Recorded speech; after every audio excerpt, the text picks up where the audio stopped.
In the mid-1960s, Redd Foxx was already a rising star on nightclub stages, his raw humor and fearless jabs earning him packed houses and raucous applause.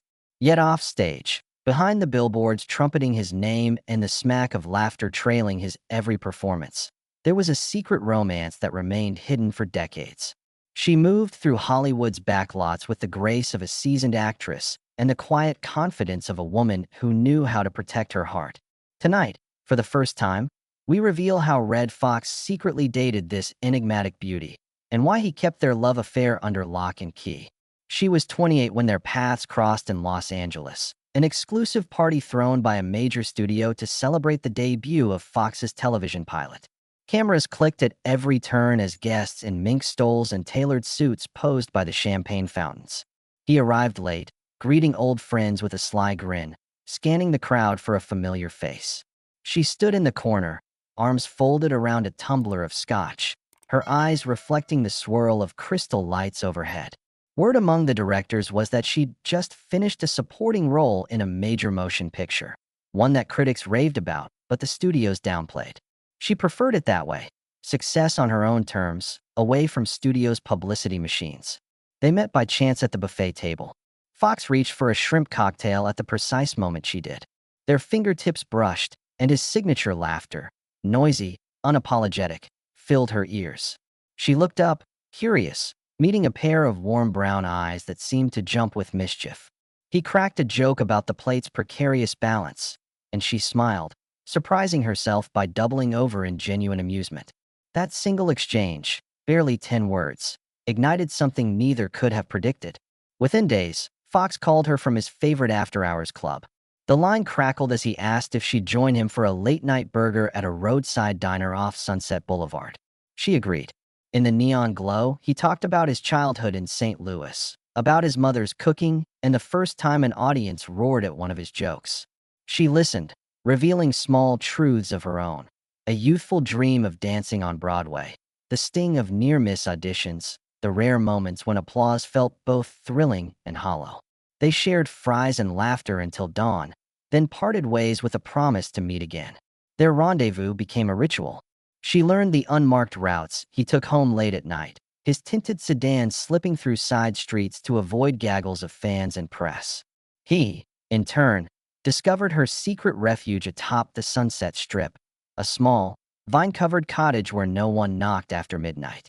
There, they spent Sundays lying on rooftop lounges, watching seagulls drift over the city lights.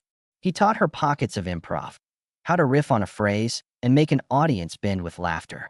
She introduced him to a world of quiet dinners at bossa nova-filled lounges and private recordings of her favorite jazz singers.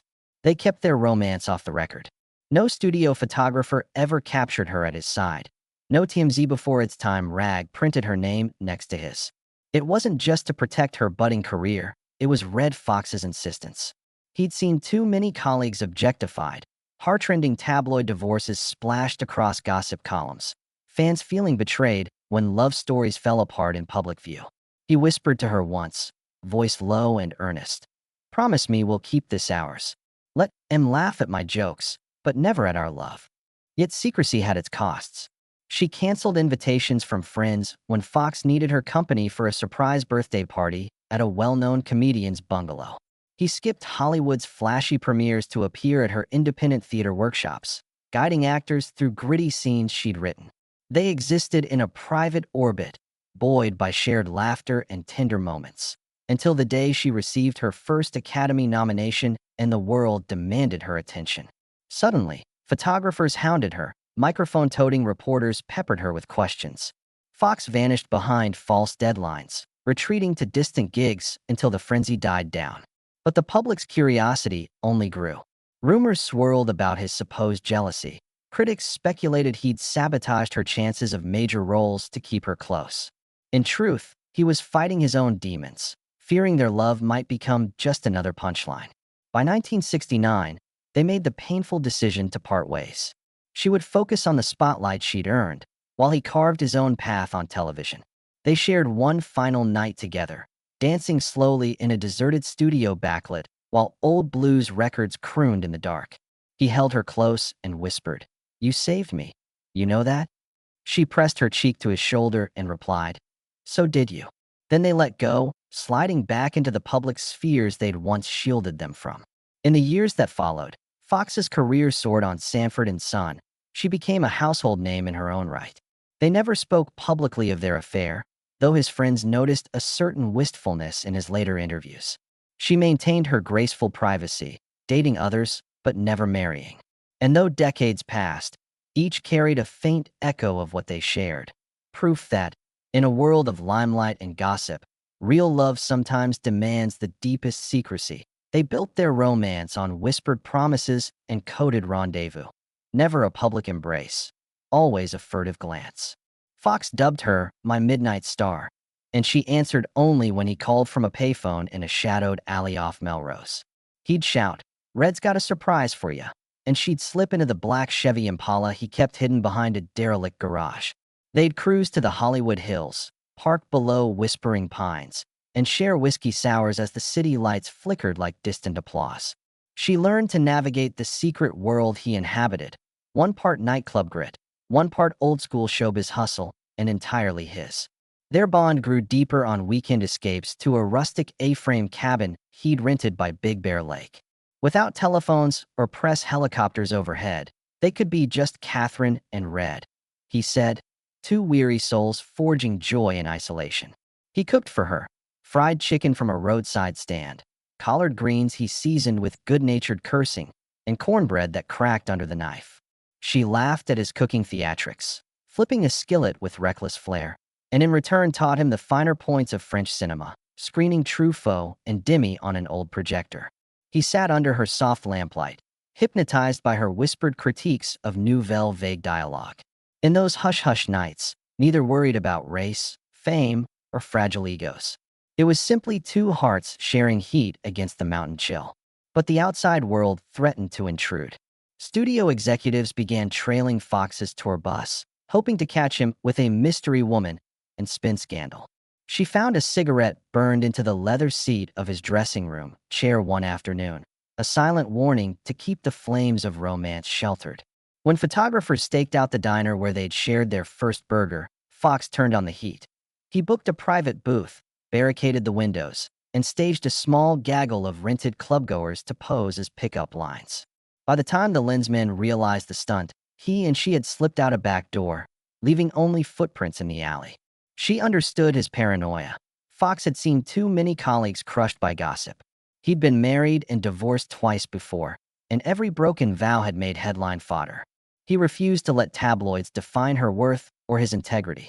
Once, after she complained their secrecy felt like punishment, he reached across the table and said, "If anybody deserves to know you, it's me, no matter how loud the world gets." That moment sealed their pact, love at a private volume, far below the roar of the public. Still, the City of Angels has ears everywhere. At Paramount's backlit, craft services workers whispered about the funny man and the mystery dame sneaking through sound stages at dawn. Word eventually wound its way to her studio, where contract clauses forbade personal entanglements with high-profile actors. She got a terse memo: keep personal matters off-site or face suspension. She showed the note to Fox. He merely smiled and booked her into a slot at a comedy club in San Francisco, where they drank coffee at Walden Books until they forgot the studios even existed. Their secrecy extended to coded letters hidden in record jackets. He shipped her vinyl copies of his live albums with typed notes tucked between liner scribbles. Turn to side B, track 3, read me at 2:17. She replied on scented stationery. Meet me tonight at the small table by the fountain in Beverly Gardens. I'll wear the blue scarf. Every phrase felt electric, every encounter an act of rebellion. They existed in a twilight realm beyond spotlights and soundchecks, sustained by the thrill of discovery. Yet secrecy is a double-edged sword. She carved out a life where her career soared. Oscars buzzed, magazine covers beckoned, but Fox watched from the wings. He feared her success would cast a shadow too bright for their love to survive. When she prepared for a starring role in a drama slated to shoot in Europe, he insisted on one last midnight meeting at the Hollywood Roosevelt. Under the marquee lights, he whispered, "Go be the star they want you to be. I'll always be in your back pocket." She pressed a kiss to his cheek and stammered, Promise me this won't be goodbye." He nodded, veil of laughter in his eyes, and slipped away into the night. Their affair ended not with bitterness, but with mutual awe, respecting the separate paths they'd chosen. He watched her ascend from secret muse to marquee lead. She kept his laughter in her heart whenever the cameras clicked. And though decades have passed, the memory of those hidden dinners, coded messages, and stolen kisses remains a testament to why they kept their love affair under lock and key. To protect something too precious to share with the world, their secret love affair carried them through moments both tender and tumultuous, but even the strongest bonds fray under the weight of unrealized dreams. By the early 1970s, Redd Foxx's career had exploded with Sanford and Son, catapulting him into the homes of millions each week. She, too, had reached new heights, an Academy nomination, international acclaim, the respect of peers who once dismissed her as mere glamour. Yet with every standing ovation came the cold risk of exposure. Each time he watched her face blossom under limelight, he felt a pang, pride entwined with the ache of invisibility. One evening after a rap party on the Sanford set, Fox led her to a secluded corner of the studio backlit. The air was thick with laughter and jazz spilling from soundstage doors. He clasped her hand and admitted, "I love you more than this town loves a good punchline, but I can't stand the idea of you being dragged into my world's mess." She traced his fingers, tears glinting in the glow of string lights overhead, and said, "Then carve out a world where only we can find each other." Their vow held for a time, but Hollywood's relentless machinery never stops its gears for anyone. In 1974, a persistent gossip columnist caught a glimpse of her leaving Fox's star-studded club, Ruby's Hideaway. Photos of her silhouette stepping into his car made the rounds of tabloid rumor sheets, sparking a blizzard of speculation. Redd sensed the net closing in. He spent the next week on small theater tours in the Midwest, while she issued a carefully worded press statement about focused career commitments that sidestepped any mention of romance.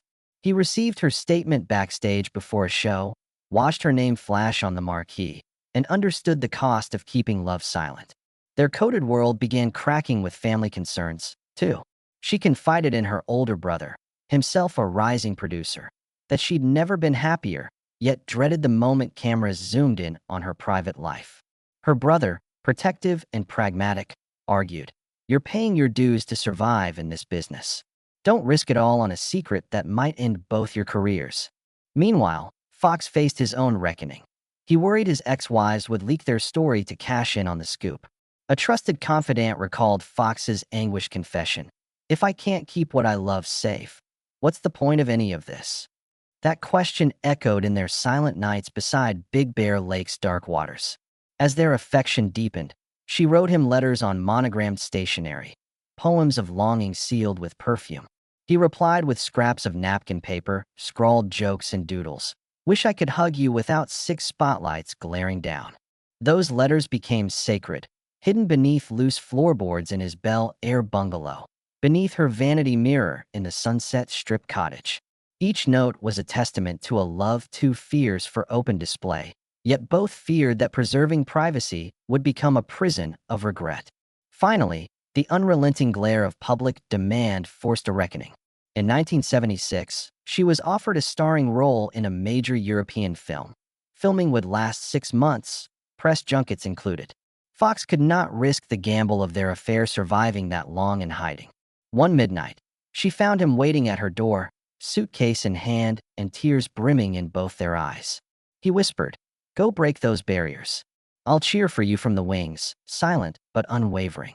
She clung to him as the dawn crept in, understanding the bittersweet truth. Their love inspired them, but could not sustain itself against the unforgiving tide of fame. After that parting embrace, they never rekindled their romance. They remained in each other's lives. She sent roses to his dressing room. He laughed on Saturday Night Live when she hosted as a surprise guest. Neither spoke of what they lost, but the echo of their affair lingered in every line he wrote and every role she embodied. In whispered backstage conversations, peers said their love story was the purest secret of Hollywood's golden age, proof that sometimes the greatest romances thrive not in the spotlight, but in the hush between scenes that in the years after their final embrace. She threw herself into her craft, pouring every shard of heartbreak into performances critics called electrifying and raw. She returned from Europe to headline sold-out theaters on Broadway, her name heralded in playbills in bold type as if announcing a force of nature rather than a woman mending a broken heart. At the same time, he stepped into millions of living rooms each week as Sanford, his punchlines sharper than ever, the audience laughter booming like a symphony scored to mask the hollow ache he carried. Their private dreams had become public triumphs, yet success only deepened the secret space between them. He watched her image flicker between scenes and reruns. She listened for his off-camera chuckle on syndicated sitcoms. They remained locked in an unspoken rhythm, each applauded, each alone. Despite the miles and the cameras and the demands of two blazing careers, memories of stolen nights under starlit pines never fully lost their power. On the day she accepted her first Tony Award, she looked into the wings before walking on stage, waiting half a beat for the surprise sight of his crooked grin. He was nowhere to be seen, but she felt him there in the hush. She spoke of her gratitude to everyone who believed in me, skipping the one person who believed in her above all else. At his wrap party for a Sanford episode, he made a short speech to a room of cast and crew, winding up with, "And here's to that one special someone who taught me what real laughter feels like." His guests raised their glasses, clapped, and toasted Fox, but she was absent. That silent tribute resonated louder than any public declaration. They crossed paths only rarely. Once at an awards gala where she arrived in a glittering gown and he followed her gaze from across the ballroom. Their eyes met for a startled instant. She offered a half smile. He tipped his head in recognition, and then they drifted apart among swirling crowds. The moment lasted less than a heartbeat, but afterward each carried that echo into their performances. Her cry of longing in a dramatic monologue, his weary chuckle as Sanford facing another domestic crisis. In those fleeting glances they spoke volumes neither dared voice. Gratitude, regret, undimmed affection. Decades passed, and the city around them transformed. Nightclubs closed, television networks reshuffled. The next generation of comics and actors learned to study Fox's timing and her intensity in acting classes. Suddenly, history spun back on itself when she received a Lifetime Achievement Award at a star-studded ceremony. He arrived that evening as a surprise presenter, slipping onto the stage to thunderous applause. He grasped her hand, whispered, "I'm proud of you. Always have been." And in that whispered confession, they reclaimed the intimacy they once forfeited. The audience roared, but for them the world fell away as the spotlight warmed their reunion. Afterward, they shared one quiet moment in a backstage corridor lined with gilded mirrors. No cameras, no scripts. Only two souls reconnecting in the glow of memory. That night they spoke for the first time in years, not in code, but in unguarded honesty. She admitted that every triumph since their parting had felt incomplete without his laughter at her side. He confessed that his greatest punchlines had tasted hollow when he couldn't share them with her. They acknowledged what they'd lost and what they'd gained. Careers they wouldn't trade, scars they couldn't erase, and a bond that neither time nor fame had extinguished. They didn't promise to rekindle their romance. Instead, they vowed to honor the secret flame that had shaped them both. In her final film role, she dedicated her performance to the one who remains my midnight star, a tribute so quiet that audiences who knew their history felt it as a private blessing. In his last televised stand-up special, he ended the show by saying, "They say laughter cures all ills, but it's the ones we love who cure the heart. Here's to mine." Neither mention named the other explicitly, but everyone in the studio sensed the invisible thread that bound them. When they each passed on to their own legacies, she amid a standing ovation at a closing curtain, he with a final laugh whispered by the microphone. They left behind bodies of work imbued with the hidden warmth of their secret affair. And though Hollywood remained hungry for sensational headlines, the story that endured was the one they lived quietly in the spaces behind the spotlight. A love so precious it could only survive in shadow, yet powerful enough to shape two extraordinary lives. Decades after their last shared laughter on stage, word of Redd Foxx and her hidden romance drifted through Hollywood like a half-whispered ghost story. Fans who knew him only as Sanford and Son and her only as an Oscar-nominated star began piecing together fragments. a stray photograph of her clutching his arm at a private party, a brief mention in a comedian's memoir, the sale of a torn love letter at auction. As those shards surfaced, screenwriters and biographers found fertile ground for a new narrative, one that celebrated not scandal but the courage of keeping love alive in secret.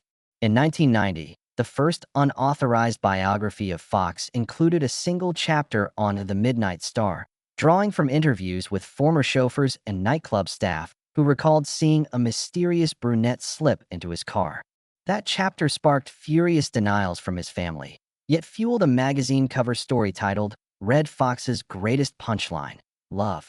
She watched the headlines from her home in West Hollywood, quietly sipping tea and thinking of their cabin by Big Bear Lake. She refused comment, letting the rumors swirl like dry leaves in an alleyway. Meanwhile, a young Hollywood historian tracked down the code she and Fox used in their vinyl record messages. Listening to Side B stops at precisely 2:17, he uncovered the hidden poems she recorded in his voice, a litany of longing and laughter. He released the findings at a film festival panel, and the room fell silent as attendees realized the depth of their clandestine bond. Clips of Fox's banter took on new resonance when paired with her whispered verses. The interplay of humor and heartbeat made every line feel like an inside joke meant just for her. The most explosive revelation came when her estate published her authorized memoir, revealing the concrete why behind their secrecy. She explained that they chose privacy not out of shame, but out of reverence for each other, for their art, and for the fragile alchemy that flourished only in darkness. She wrote of fearing that public knowledge would transform their love into fodder for talk shows, stripping it of the spontaneity and sincerity that gave it life. Their vow to shield the truth became itself an act of devotion, proof that some gifts are meant for two hearts, not for countless headlines. Bolstered by her memoir, a documentary titled Stars in the Dark premiered on public television. It interwove archival footage, Fox's nightclub routines, her acceptance speeches, with recreations of their midnight talks under pines. Interviews with surviving friends and family confirmed the tenderness of their bond. How he once cradled her through a panic attack backstage, how she stitched a torn costume scene before his show, her hands trembling with care. Viewers gasped at moments that felt more tender than any on-screen romance. A laugh caught off guard, a brief caress at a crowded afterparty, a note tucked into his dressing room mirror that read, "Good luck, my favorite comedian." Their shared letters became coveted artifacts. Auction houses reported record sales for a single envelope addressed in her elegant script, "Remember Big Bear." Fans speculated on the meaning, while film scholars analyzed every line for clues about their private world. Universities added the Fox, Boyle correspondence to syllabi, exploring how concealed love shaped performance choices, how he sharpened his comic timing to evoke her laughter, how she leaned into dramatic vulnerability, recalling his whispered jokes. By the turn of the millennium, Hollywood embraced their story as part of its mythology. Biopics portrayed Fox and her in parallel narrative arcs, his rise from juke joint stages, her journey from Broadway auditions, culminating in a shared montage beneath starlit pines. Screenwriters called it the greatest secret romance hidden in plain sight. Actors vying for the roles of Fox and his Midnight Star found the parts so emotionally charged that auditions became confessional, as each tried to capture the mix of humor and hush that defined their union. Even comedy clubs began referencing the tale. A marquee outside the Laugh Factory once read, "Tonight, punchlines and pine needles, a tribute to Redd and his Midnight Star." Crowds chuckled at the nod to their love, feeling the bittersweet resonance beneath every joke. And in small theater workshops she founded, students learned monologues written from her perspective, confessions of love that demanded secrecy, of hearts that beat disguised. All the while, their families watched with measured pride. His daughter recalled finding an old diary entry, "Love is a secret song," and realized it was penned in her father's familiar scrawl. Her niece uncovered matching verses in her aunt's handwriting, a hidden duet that spanned time. Together, they archived the letters, photos, and mementos, establishing a small legacy foundation dedicated to quiet love in loud times. They award scholarships to performers and writers who create work away from the public eye, honoring the couple's belief that true artistry thrives in private devotion. Theirs became a legend not of scandal, but of choice. The choice to protect something too precious for the glare of spotlights. Today, as fans revisit Fox's stand-up and her films, they carry the knowledge of this secret romance like a key to deeper understanding. Their laughter now echoes with a trace of Midnight Pine, reminding us that sometimes the most extraordinary love stories unfold away from cameras, sustained by whispers and wonder. Decades have softened the edges of their concealed romance, but the story of Redd Foxx and his Midnight Star continues to cast a gentle glow across Hollywood's collective memory. Today, their secret affair is less a scandal than a testament to an era when privacy itself felt revolutionary. Modern fans piecing together fragments. Old love letters sold at auctions, vinyl messages decoded, diary entries discreetly published, no longer gasp at the notion of their hidden passion, but marvel at the delicate care with which they guarded it. That very secrecy, which once threatened to imprison their love in silence, ultimately became its greatest safeguard, preserving moments of genuine connection in a world hungry for spectacle. In the years since her memoir revealed the tender details of their midnight rendezvous, scholars and storytellers have revisited Fox's stand-up and her dramatic performances through a new lens. Comedians studying his timing now cite personal laughter she inspired, while actors analyzing her subtleties credit the unspoken bond that lent depth to her on-screen sorrow.